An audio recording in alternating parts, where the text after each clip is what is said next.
अब जो नेक्स्ट चीज हमने देखनी है that is called participation of the relationship.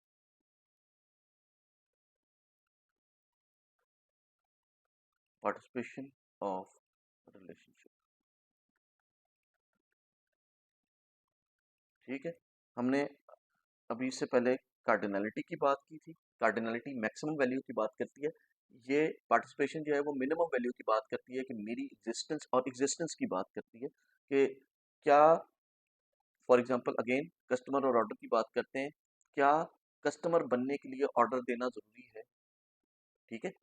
अपनी एग्जिस्टेंस की बात करती है। यहाँ पे आपके पास जो पॉसिबल वैल्यूज होंगी वो 0 और 1 होंगी। अगेन दो पॉसिबल वैल्यूज हैं, जिस तरह यहाँ पे आपके पास जो है वो दो वैल्यूज थी 1 और मैनी की। यहाँ पे आपके पास जो वैल्यूज होंगी वो 0 और 1 की होंगी। 0 का मतलब है कि जरूरी नहीं है, 1 का मतलब है कि जरूरी है, ठीक है। अगेन आपके पास जो केसेस होंगे वो 0 to 0 होगा, 0 to 1 होगा, और 1 to 1 होगा।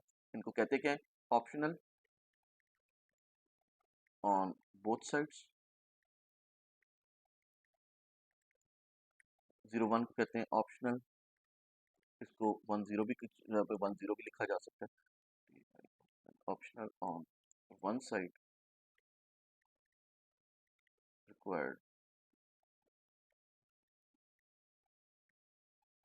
ऑन अदर, और ये है रिक्वायर्ड ऑन बोथ साइड्स।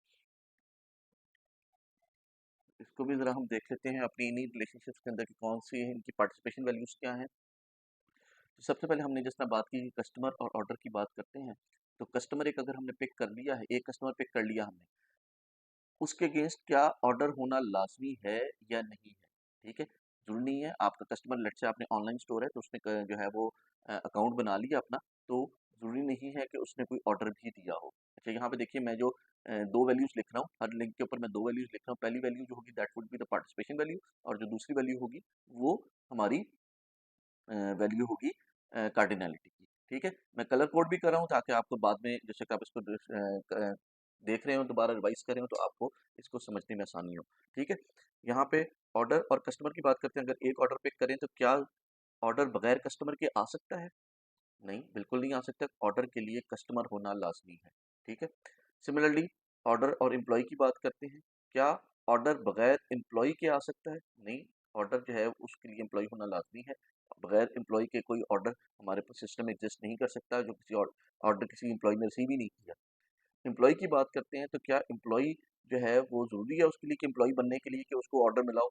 नहीं, हो सकता है कि वो मैनेजर हो सकता है कि वो आपका क्लीनिंग स्टाफ हो सकता है कि वो आपका कैशियर हो, ठीक है। तो कुछ लोगों को कुछ एम्प्लॉयज़ को ऑर्डर मिलेगा, कुछ एम्प्लॉयज़ को ऑर्डर नहीं मिलेगा, तो इसलिए एम्प्लॉय की एग्जिस्टेंस के लिए ऑर्डर रिसीव करना लाजमी नहीं है, ठीक है। सप्लायर और प्रोडक्ट की बात करते हैं। प्रोडक्ट जो है वो बगैर सप्लायर के नहीं आ सकती, आपको सप्लायर जो है वो लेके आना पड़ेगा। लेकिन आपके पास हो सकता है ऐसे सप्लायर्स हों जिन्होंने अभी तक आपको कोई प्रोडक्ट डिलीवर नहीं की, कोई आपको प्रोडक्ट ला के नहीं दी, उनमें से आपने मुआयदा तो कर लिया लेकिन उनकी कोई प्रोडक्ट आपके पास अभी सिस्टम में पड़ी भी नहीं है, ठीक है। यही केस जो है वो ऑर्डर और शिपर का भी होगा कि आपके पास शिपर जो है, अगेन अब यहाँ पे देखिए, शिपर के लिए ज़रूरी नहीं है कि वो कोई ऑर्डर ला के दे आप, ठीक है। उसने कोई ऑर्डर डिलीवर किया हो, ठीक है, आपने उससे मेमोरेंडम साइन किया हुआ है, एमओयू साइन किया हुआ है, आपने उसके साथ डील किया हुआ है, लेकिन अभी तक आपने कोई उसको असाइनमेंट नहीं की कि हाँ जी जाओ ये मेरे ऑर्डर्स ले जाओ। सिमिलरली ऑर्डर जो है वो हो सकता है पिकअप का ऑर्डर हो सकता है वो ऑर्डर जो है वो सेल्फ टेक अवे का ऑर्डर हो, ठीक है। तो ज़रूरी नहीं है कि वो किसी डिलीवरी कंपनी के थ्रू आपके पास से जाए, ठीक है। हो सकता है वो आपके अपने पर्सनल राइडर्स, आपकी अपनी कंपनी के राइडर से ऑर्डर डिलीवर हो रहा है। तो शिपिंग कंपनी का इन्वॉल्व होना ऑर्डर के लिए लाजमी नहीं है। आप ये नहीं कह सकते कि ऑर्डर उस वक्त तक नहीं बन सकता जब तक कोई शिपिंग कंपनी उसमें इन्वॉल्व नहीं होगी, ठीक है। प्रोडक्ट और कैटेगरी की बात करते हैं। प्रोडक्ट के लिए लाजमी है कि वो किसी ना किसी कैटेगरी से बिलोंग करता है, कहीं ना कहीं तो बिलोंग करता होगा ना, ठीक है। और कैटेगरी के लिए क्या लाजमी है? ओके, लेट से आपने कहा कैमरास की कैटेगरी थी, क्या कैमरास के साथ कोई डायरेक्ट कनेक्शन था, कोई आइटम डायरेक्टली कनेक्टेड तो नहीं था कैमरास के साथ? या ये भी हो सकता है कि आपके पास लेट से कैनन की बात करते हैं, लेकिन कैनन की आपके पास जो प्रोडक्ट्स हैं वो खत्म हो चुकी हैं या आपने अभी तक रखनी शुरू नहीं की, कैटेगरी आपने बना ली लेकिन उसकी प्रोडक्ट एग्जिस्ट नहीं करती। तो कैटेगरी के बनाने के लिए प्रोडक्ट होना लाजमी है, लेकिन आपने जो प्रोडक्ट रखी है वो किसी ना किसी कैटेगरी को आपने असाइन करनी है। एम्प्लॉई और व्हीकल की बात कर लेते हैं।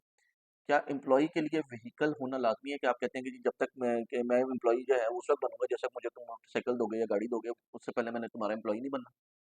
ऐसा तो नहीं होगा ना। आप एम्प्लॉई जो है, आपके पास ऐसे एम्प्लॉयज होंगे जिनके पास गाड़ियां हैं, ऐसे एम्प्लॉयज भी होंगे जिनके पास गाड़ियां नहीं है। ठीक है, तो एम्प्लॉई जो है वो बगैर व्हीकल के एग्जिस्ट कर सकता है। लेकिन अगर आपने सिस्टम में एक व्हीकल खरीद ली है, तो वो आपने अंडे देने के लिए तो नहीं खरीदी, आपने उसको सजा के रखना तो नहीं है, आपने कहीं उसका यूज करना है, आपने उसके ऊपर खर्चा किया है, आपकी वो इन्वेस्टमेंट है, तो वो आपने किसी एम्प्लॉय के लिए ही खरीदी होगी। आप बगैर ये तो कहेंगे नहीं कि मेरे पास एम्प्लॉय को नहीं है, मैं गाड़ियां खरीद के रख लेता हूँ। ठीक है, एम्प्लॉय व्हीकल जो है वो उसी वक्त आएगी जब वो आपने किसी एम्प्लॉय को देनी होगी। अगर आपने किसी एम्प्लॉय को वो व्हीकल नहीं देनी, तो फिर उस व्हीकल का फायदा क्या? ठीक है, तो इसलिए व्हीकल के लिए एम्प्लॉय होना लाजमी है, लेकिन एम्प्लॉय के पास व्हीकल होना लाजमी नहीं है। कैटेगरी और पेरेंट कैटेगरी की बात कर लेते हैं।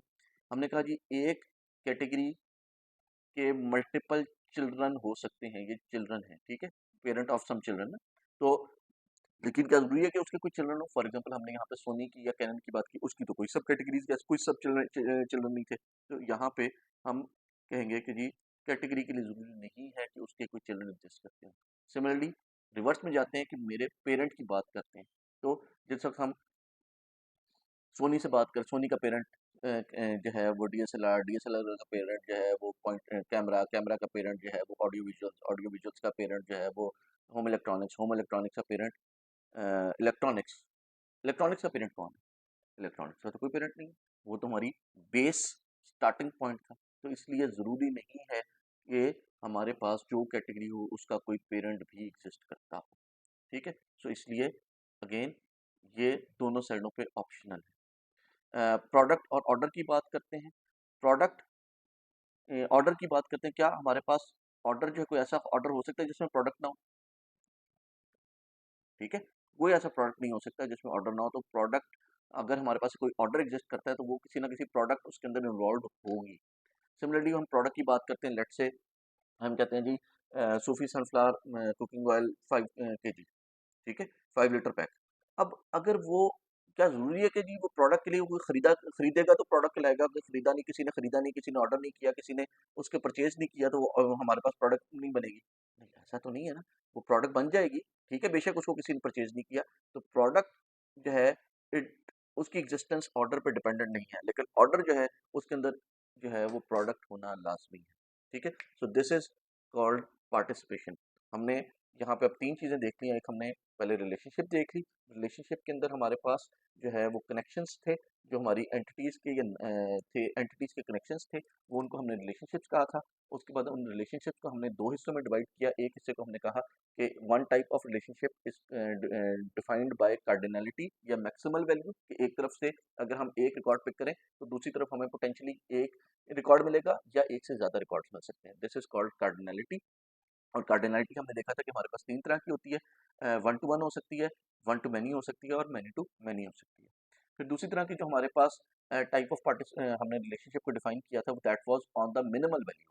पहले हमने मैक्सिमल वैल्यू की बात की थी जो कार्डिनलिटी थी, और मिनिमल वैल्यू कि दूसरी तरफ अपनी एग्जिस्टेंस के लिए एक रिकॉर्ड, अपनी एग्जिस्टेंस के लिए क्या दूसरे टेबल की किसी दूसरे एंटिटी की किसी रिकॉर्ड के पर जो है डिपेंड करेगा या नहीं करेगा। ठीक है, इसे हमने कहा था पार्टिसिपेशन। और पार्टिसिपेशन को हमने अगेन 3 हिस्सों में डिवाइड किया था। हमने कहा था कि पार्टिसिपेशन 3 तरह की हो सकती है। एक हमारी ऑप्शनल हो सकती है दोनों साइडों पे, कि जिसको हमने 0 to 0 कहा था। एक हमने कहा था कि एक साइड पे रिक्वायर्ड होगी और एक साइड पे ऑप्शनल होगी, जिसे हमने 1 to 0 या 0 to 1 कहा था। और तीसरी हमने कहा था कि it would be required on both sides, जिसे हमने 1 to 1 कहा था। सो यहाँ this concludes the relationship and the type of relationship based upon the cardinality and participation. All right.